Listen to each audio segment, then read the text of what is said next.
Hello বন্ধুরা, আপনারা সবাই কেমন আছেন? আশা করি ভালো আছেন, সুস্থ আছেন আর সাবধানে আছেন। আমিও খুব ভালো আছি, খুব ভালো আছি বলবো না, মোটামুটি আছি। আর আজকে হচ্ছে আহ, পূর্ণিমা। আজকে হচ্ছে মাঘী পূর্ণিমা, মাঘ মাসে মাঘী পূর্ণিমা যেটা আর কি। আহ, আজকে পূর্ণিমার দিন আমাদের পূর্ণিমা হোক অমাবস্যা হোক আমাদের ময়দা খাওয়াই হয়। সেই জন্য দেখতেই পাচ্ছেন সকালবেলা, আর শরীরটা একটু আগের দিন বলেইছিলাম আপনাদের যে আমার শরীরটা একটু খারাপ ছিল, ওই জন্য সকালবেলা আর আজকে চা খাওয়া আপনাদের দেখাইনি। সকালবেলা হচ্ছে আমি মৌরি আর বাতাসা ভিজিয়ে রেখেছিলাম রাত্রিবেলা, সেটাই খাচ্ছিলাম সকালবেলা। আর এই যে একটু বেলার দিকে মাকে ডেকেছি, মা এসেছে। আর যেহেতু আজকে পূর্ণিমা, দাদার পুজো আছে, অনেকগুলো পূর্ণিমার পুজো আছে, সেইগুলো করবে, করে আসতে বাড়িতে অনেকটাই দেরি হয়ে যাবে। তাই জন্য দাদাকে আমার শাশুড়ি মাও পূর্ণিমা করে, ওই জন্য এইখানে ডাকলাম যে আপনি আসুন, এসে ঠাকুরগুলোকে একটু ফুল দিয়ে সাজিয়ে দিন। বাসন টাসন আমি সব রেখেছি, ফুল দিয়ে সাজিয়ে দিন। দিয়ে তাহলে দাদা এসে একটুখানি ঠাকুর নারায়ণটাকে জল দিয়ে দিতে পারবে। আর আমি হচ্ছে সকালবেলা সব কিছু রেডি করে নিয়েছিলাম, যেহেতু আজকে পূর্ণিমা, কচুরি করব। কড়াইশুঁটির পুরঠুর করে রেখে দিয়েছিলাম, ময়দা মেখে রেখেছিলাম, লেচি কেটে রেখেছিলাম। আর ওদিকে আলুর দমটা বসাচ্ছি, মা ঠাকুরের জোগাড় করে দিয়ে, মানে ফুল টুল দিয়ে সব সাজিয়ে রেখে আর পুর ভরে বেলে দিল। আর আমি আলুর দম বসিয়ে খানিকটা আমি লেচি কেটে পুর ভরে বেলে নিয়ে চলে গেছিলাম। তারপরে এই যে দেখতেই পাচ্ছেন নাতনি তার ঠাকুমাতে বসে পড়েছে, দুজনে মিলে যে কটা আছে পুর দিয়ে বেলে দেবে। আর আমি ওইদিকে ভাজছি, এক পাশে আলুর দম হচ্ছে, এক পাশে ভাজছি। আর যাব আজকে একটু বাড়ি যাবার আছে, যেহেতু আমার বাড়িতে, আমাদের বাপের বাড়িতে হচ্ছে দুই ভাই, আমি একা, আমি এক বোন, দু ভাই এক বোন আমরা। তাই আমাদের যে জায়গাটা আছে তার মধ্যে ভাই ঘর করবে, তার জন্য ওকে একটু আমার জায়গাটা দেখিয়ে দিতে হবে। মানে দু ভাই জায়গা নেবে, হাফ হাফ করে দিতে হবে, সেটা মাপঝোপ হবে আর কি। আজকে লোক আসবে।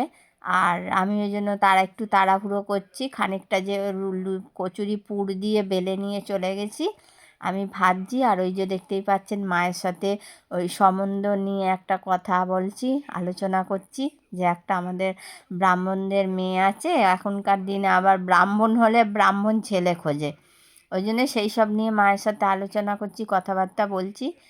আর ওদিকে লুচি ভাজছি।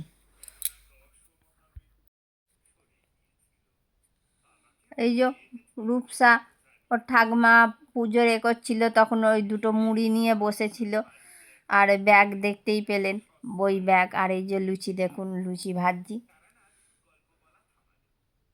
ওরা ওদিকে বেলছে আর আমি এদিকে ভাজছি।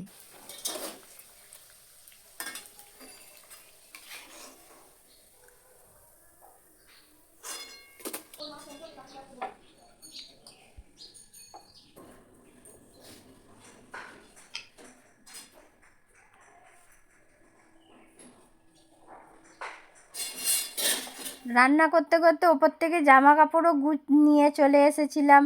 রূপসাকে বললাম, ঠাম্মা কচুরি কটা বেলে দিচ্ছে, তা তুই এক কাজ কর, জামা কাপড়গুলো গুছিয়ে দে। দেখতেই পেলেন ও গুছিয়ে ফেললো ফট করে। আর তারপরে মা রূপসা দুজনেই খেয়ে নিল একসাথে। দাদা আসতে একটু দেরি করেছিল, তারপর দাদা এসে নারায়ণটাকে জল দিল। তারপরে দাদা আর আমি বসলাম খেতে। আর আপনাদের বলেইছিলাম যে একটু বাড়িতে যাব, আজকে তাড়াতাড়ি করেই বেরিয়ে পড়লাম, 3টের সময় বেরিয়ে গেছি বাড়ি থেকে।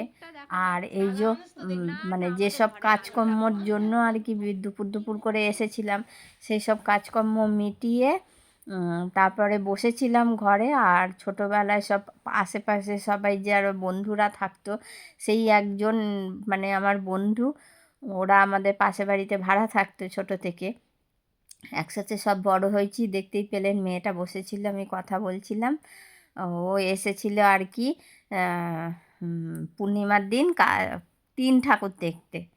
সেই তখন আমি এসেছি শুনে ও আমার ছুটে এলো, দেখতে। আর এই যে দেখতেই পাচ্ছেন, ওর সাথে কথাবার্তা বলে বেরিয়ে পড়েছি বাড়ির উদ্দেশ্যে। তা দাদা এসেছিল জগন্নাথ দেখতে পূর্ণিমার দিন। এই যে আমি আর দাদা যাচ্ছি, দাদাকে দেখতেই পেলেন, দাদা আগে সামনে যাচ্ছে। আর মন্দিরের ভেতরে ঢুকলাম, সেটাও আপনাদের দেখালাম।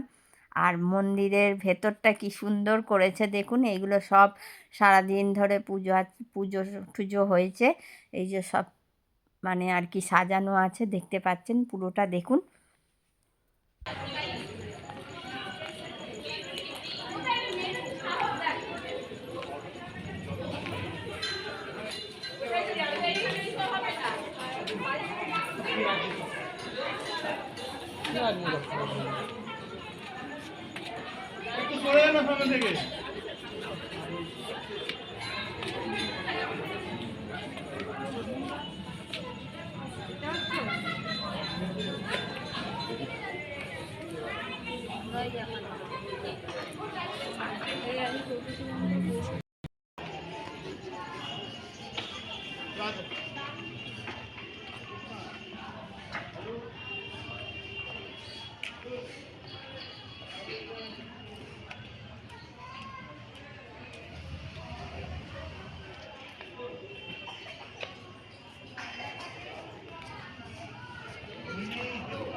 কি সুন্দর সাজানো আছে। আজকে সারাদিনই এখানে পুজো টুজো হয়েছে, নাম কীর্তন হয়েছে, খুব সুন্দর দুদিন ধরে অনুষ্ঠান চলেছে। আমার তো আর দেখার ভাগ্য হয়নি, এই শেষের বেলায় এসছি। আর এই যে দেখছেন মহাপ্রভু দাঁড়িয়ে আছে। আজকের মতো এইটুকুই, পরের ভিডিওয়ে আবার দেখা হচ্ছে।